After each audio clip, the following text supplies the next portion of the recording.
Time for a proper introduction. I am Shinya Voss, the official reckoner for the Crimson Fleet.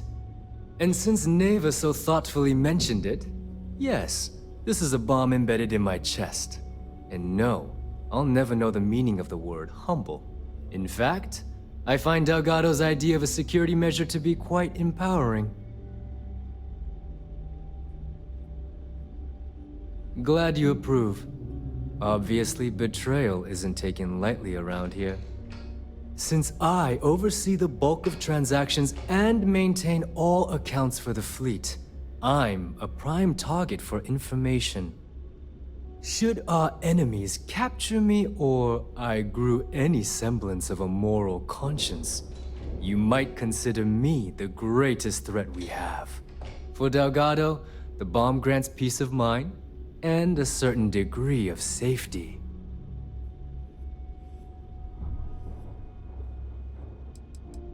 Essentially, but I sleep soundly knowing I'm one of the few that can piss Delgado off and live. Should I die, all of my knowledge, the accounts, the credits, it would be a mess. He wouldn't dare. He holds the trigger, but we all know that my death cripples the fleet. Call the bomb a weapon of last resort.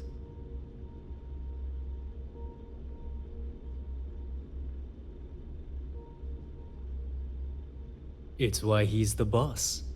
Of course, I'm not the first reckoner to bear a bomb under my ribcage, but Delgado was smart enough to continue the tradition. Now, let me get you set up. A moment while I convene with the core. Thanks to advanced modifications even Ryujin would envy, I can interface directly with our mainframe and the Galbank network. This allows me to move and clean credits faster and more efficiently than any run-of-the-mill cyber runner. There, you're done. All you need now is Delgado's blessing, and you'll be one of us. None. Other than my chest and arm modifications, I am but a simple man. Is the interview over now? Can we get back to work? The perfect segue into my final subject. Thanks to our relations with contacts across the galaxy, we always have a steady stream of jobs available. I've granted you all the necessary permissions to access these listings at any time, using the computers that surround the core.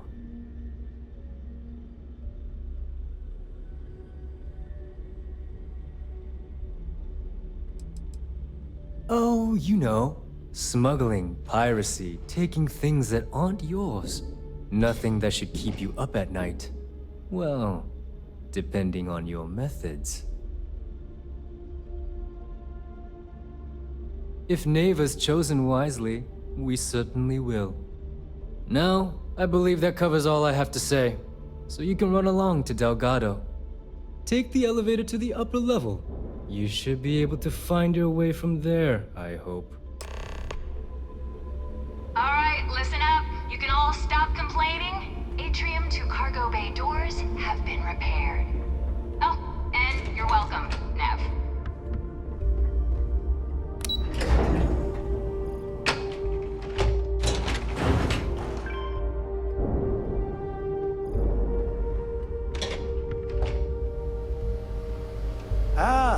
There's our other new recruit. So, now that we are all here, it's time to get down to business.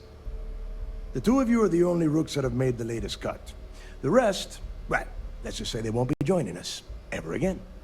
Neva's willing to put her neck on the line and vouch for you, which means you've got what it takes to join the Crimson Fleet.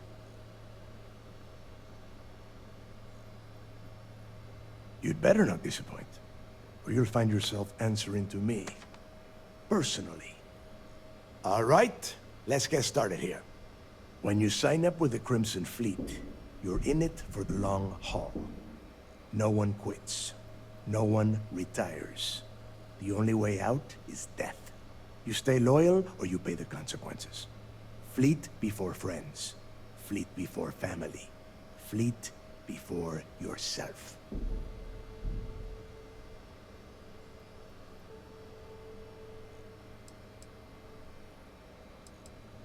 Boss.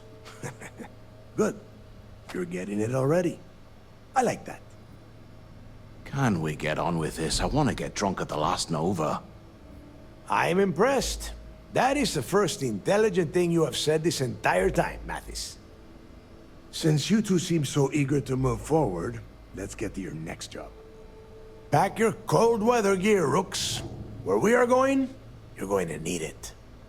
Oh, God, don't tell me you're dragging him down to Suvarol for another one of your little initiation runs.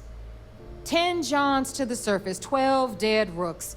You'd think by now you would have given up on that goddamn campfire story. Crix's legacy is no story, neighbor. We've got fresh eyes in the fleet. And if these two want to impress, they're going to help me search those ruins. I hope you're right, Dale. That new code we grabbed for the lot cost us a ton of credits. And a decent captain. This initiation, as Neva calls it, is your chance to see where it all began. On Suvorov with Jasper Crix. Crix led the riots that gave birth to the Crimson Fleet. And if his legacy is still out there, we're going to be the ones to find it.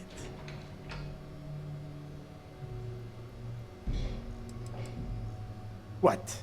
Were you expecting a goddamn graduation ceremony? Think I'm just going to slap a skull on you and send you on your way? Make no mistake, you are being tested all the time.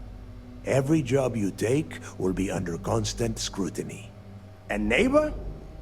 Oh, she's just waiting for you to screw things up.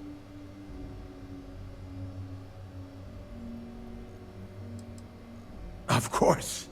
Where else could I find such a perfect location to weed out any rooks who'd be wasting the fleet's time? Through a bit of luck and a hell of a lot of cash, Neva was able to get her hands on an access code to the inside of the lock. This will be the first time someone from the Crimson Fleet has set foot in there for, well, since Crix left the place behind. It has been frustrating being this close to potential clues, but not being able to find a way through those prison walls.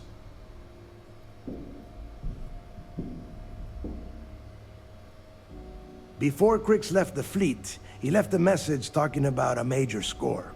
One that would set up the fleet to be a big player in the settled systems. Somewhere down the line, they started calling it Crix's legacy. And everyone who's tried to find it has wound up empty-handed, missing, or dead. If we're gonna beat those odds, we'll first need a lead. And I would wager we will find one on Suvorov. Dale's leaving out the best part. That this whole search is based on a handful of words on a very old slate. Crix left a lot of big talk on that recording, and not a lot of facts. Some of us believe in it more than others.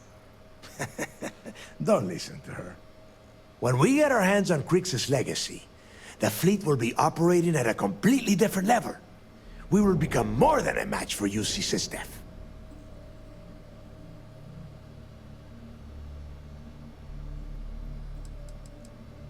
You forget the UC is still licking its wounds from the colony wars. They don't have the capability to mount a full-scale assault. And if they were foolish enough to attack, we would have the manpower to push those pendejos right back to Jemison. If we have Crix's legacy. Listen to the words that I am saying. The legacy is real. You will find that out in due time, provided you're willing to put in the work. Nothing worth having ever comes easy. Exactly. Now you're beginning to understand. Okay, enough discussion. We have got a lot of work to do. To that end, the next stop is the lock. I've had Jazz feed the coordinates into your ship's computer. Since Mathis doesn't have a ship, he's going to ride with me. I'll see you down there, Rook. Don't keep me waiting.